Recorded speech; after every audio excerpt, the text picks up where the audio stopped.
व्यक्ति अपने जीवन में कई प्रकार की भक्ति करता है। उनमें से ईश्वर भक्ति के अंतर्गत नवदा भक्ति आती है। नवदा का अर्थ 9 प्रकार से या 9 भेद से है। अतः नवदा भक्ति यानी 9 प्रकार से भक्ति। इस भक्ति का विधिवत पालन करने से भक्त भगवान को प्राप्त कर सकता है। जिन भक्तों ने भगवान को प्राप्त नहीं किया है और जिन्होंने प्राप्त किया है, वे दोनों नवदा भक्ति करते हैं। वैष्णव भक्तों ने इस भक्ति का बहुत प्रचार प्रसार किया है।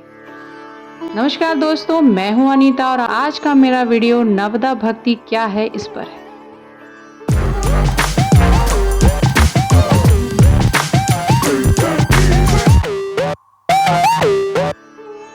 नवदा भक्ति 2 युगों में 2 लोगों द्वारा कही गई है। सतयुग में प्रहलाद ने पिता हिरण्यकशिपु से कहा था। फिर त्रेता युग में श्री राम जी ने माता शबरी से कहा था। नवदा का अर्थ है 9 प्रकार से या 9 भेद। अतः नवदा भक्ति यानी 9 प्रकार से भक्ति।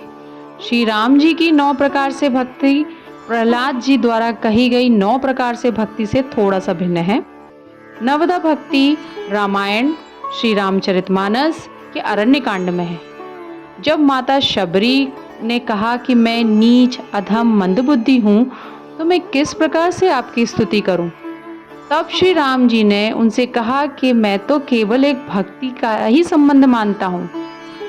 फिर श्री राम जी ने नवदा भक्ति पर कुछ इस प्रकार से कहा है। तुलसीदास जी लिखते हैं, नवदा भगति कहूँ तो ही पाही, सावधान सुन धरु मन माही।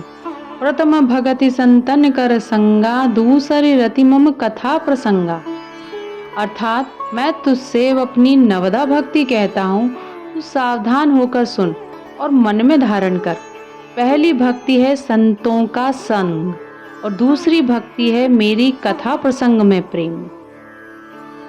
गुरुपद पंकज सेवा तीसरी भक्ति अमान, चौथी भक्ति मम गुणगन करहि कपट तजी गान।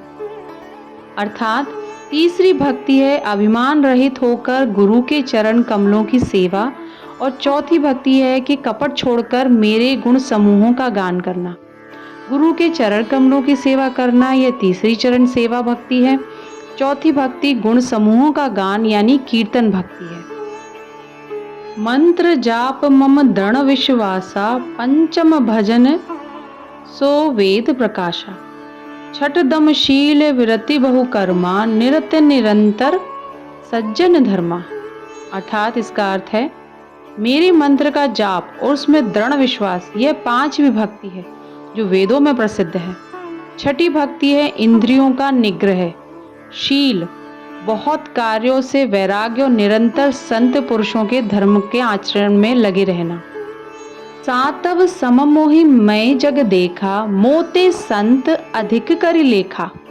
आठव जथा लाभ संतोषा, सपने नहीं देखहि परदोषा। अर्थात 7वीं भक्ति है जगत भर को संभाव से मुझ में ओत प्रोत मतलब राम में देखना और संतों को मुझसे भी अधिक मानना।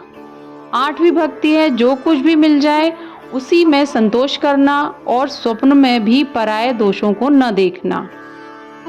नवम सरल सब सन छल हीना, मम भरोस ही हरस न दीना। नव वहु एकहु जिनके होई, नारी पुरुष सचराचर कोई। अर्थात 9वीं भक्ति है सरलता और सबके साथ कपट रहित बर्ताव करना, हृदय में मेरा भरोसा रखना और किसी भी अवस्था में हर्ष और विषाद का न होना। इन 9 में से जिनके पास एक भी होती है वह स्त्री पुरुष जड़ चेतन कोई भी हो, सोई अतिशय प्रिय भामिनी मोरे, सकल प्रकार भगति दण तोरे। जोगी वृंद दुर्लभ गति जोई, तो कहूँ आज सुलभ भई सोई। इसका अर्थ है हे भामिनी, मुझे वही अत्यंत प्रिय है, फिर तुझ में तो सभी प्रकार की भक्ति दृढ़ है। अतएव जो गति योगियों को भी दुर्लभ है वही आज तेरे लिए सुलभ हो गई है। तो दोस्तों, आपको मेरा ये वीडियो कैसा लगा और आपको ये जानकारी कैसी लगी, अगर आपको मेरा वीडियो पसंद आया हो और ये जानकारी अच्छी लगी हो तो मेरे वीडियो को लाइक करिए और शेयर भी करिए ज़्यादा से ज़्यादा। और अगर आप मेरे चैनल पर नए हैं तो सब्सक्राइब भी कर लीजिए। और अपना बहुमूल्य समय देने के लिए आपका बहुत बहुत धन्यवाद। राधे राधे।